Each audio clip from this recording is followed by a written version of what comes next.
Welcome back to the Community Review on Hot 92.3. I'm Josefa Salinas, your host. Well, everybody knows I lead a really busy life. Kids, mom, out there working in the jails and just out here working in radio and in the community doing whatever I can. So there are moments when I want to yank my hair out.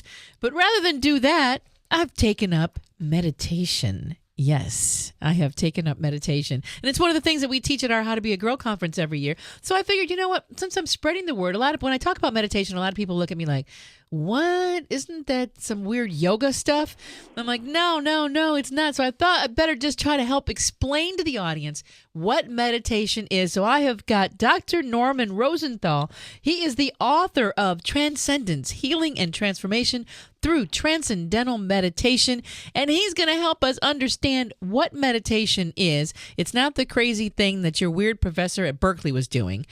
Anybody can do it. You should do it, and he's going to tell us why. Good morning, Dr. Rosenthal. Good morning. So let's talk about this. What is meditation exactly? Well, meditation basically means stilling the mind and moving within. Now, that sounds very abstract, and there are lots of ways that people can do this.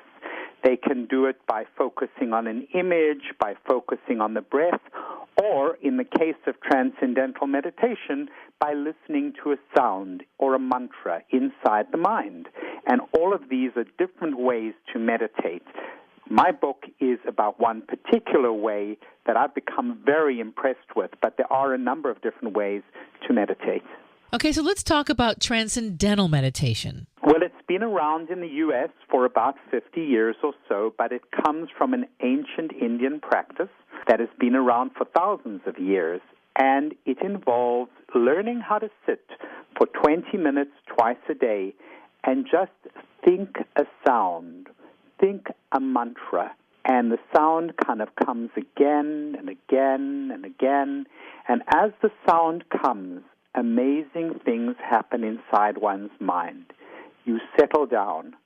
All those racing thoughts and things you need to do, plans you have to make, things that happened yesterday that you wish didn't happen, all of that kind of stills down, and you go into a wonderful place inside the mind. So that's just for starters. Let's go through the process first of how you would find a mantra or a saying or something that would work for you, and then how do you begin practicing this transcendental meditation? Well, I think even before then, the question is, why should you practice transcendental meditation? Because let's face it, we're all very busy, and before we're going to devote 20 minutes twice a day to anything, we have to be good and sure that it makes sense to do so.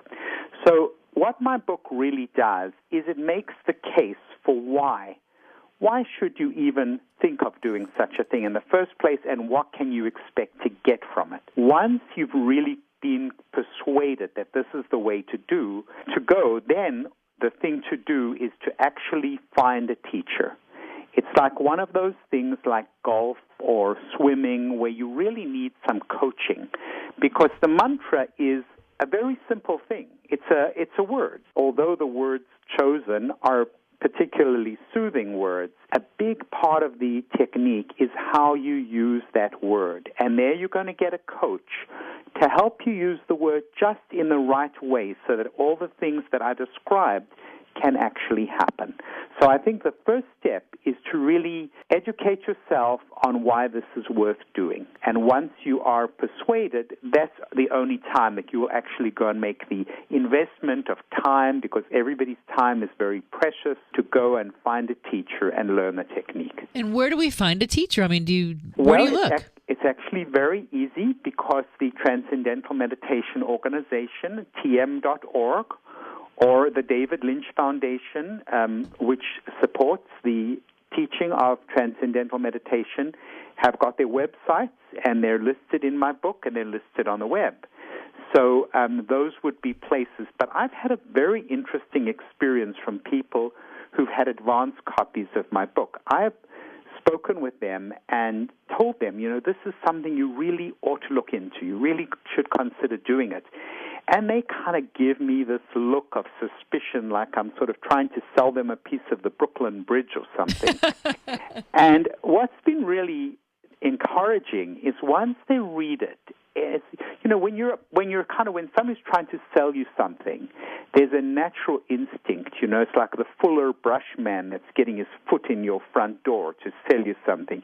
There's a natural instinct to kind of withdraw. But when you're alone with a book or something written, that's when you can take your time, nobody's twisting your arm. And I've been so gratified when some of my quite sophisticated friends have called up and said, wow, I read the book. Now, who do I call? Where do I go?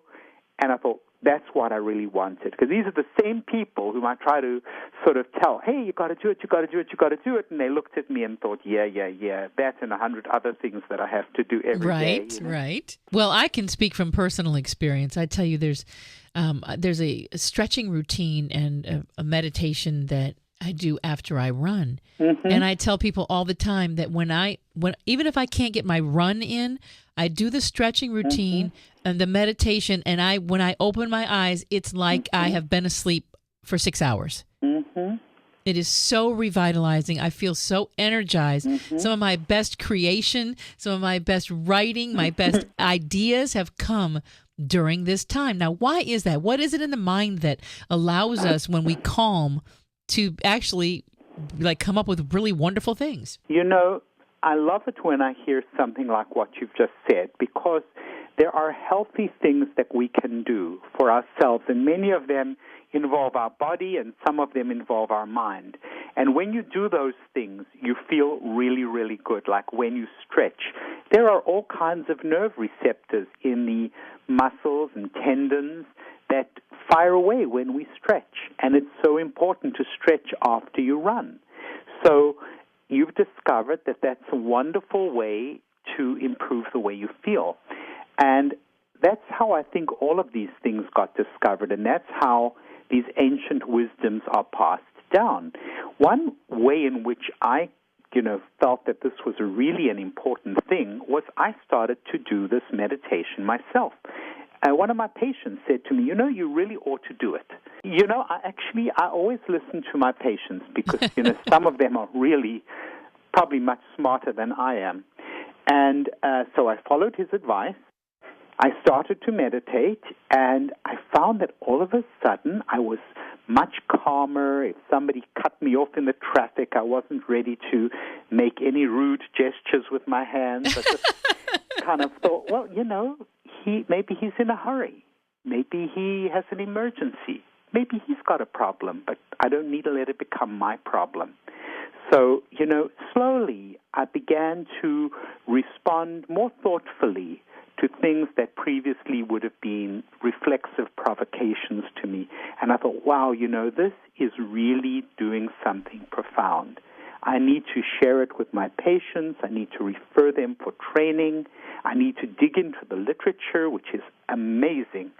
And I need to write about it so that I can get the message out. I want to help as many people as possible.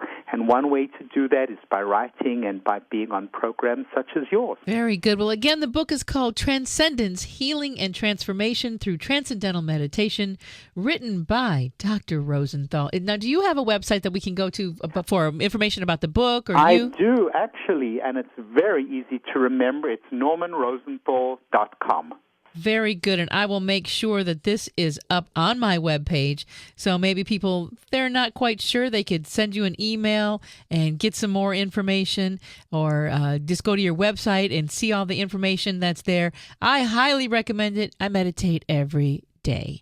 And when I stopped meditating, that's when everything kind of got crazy for me. And since I've gone back, things are back on track. All of a sudden, my mind seems to be in more order.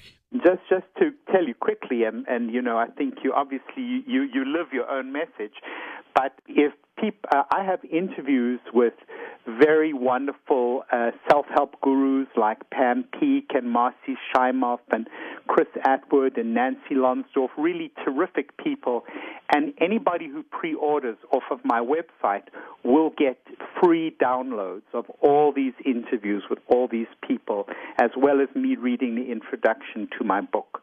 So this is really a good time to go check it out because there's so much wisdom and really fun wisdom. It's not like, learning that's painful. It's learning that's joyful. So I encourage your listeners to go check it out. Very good. Well, Dr. Rosenthal, anytime you have some wisdom, you make sure you come back and share it right here with us. Oh, what a pleasure. You put a big smile on my face. Have a wonderful day. Well, thank you for encouraging me to keep meditating, and I hope we've stimulated that in some other people. And if you need help, just email me, and I'll tell you how I do it, or go see Dr. Rosenthal at normanrosenthal.com and pick up this book. I'm telling you, it really, really makes a difference when you calm your mind at least once a day. Try to do it twice, but at least once a day, you're going to see results that go far beyond just being relaxed. Transcendence, healing, and transformation through transcendental meditation. Dr. Rosenthal, we'll talk to you real soon.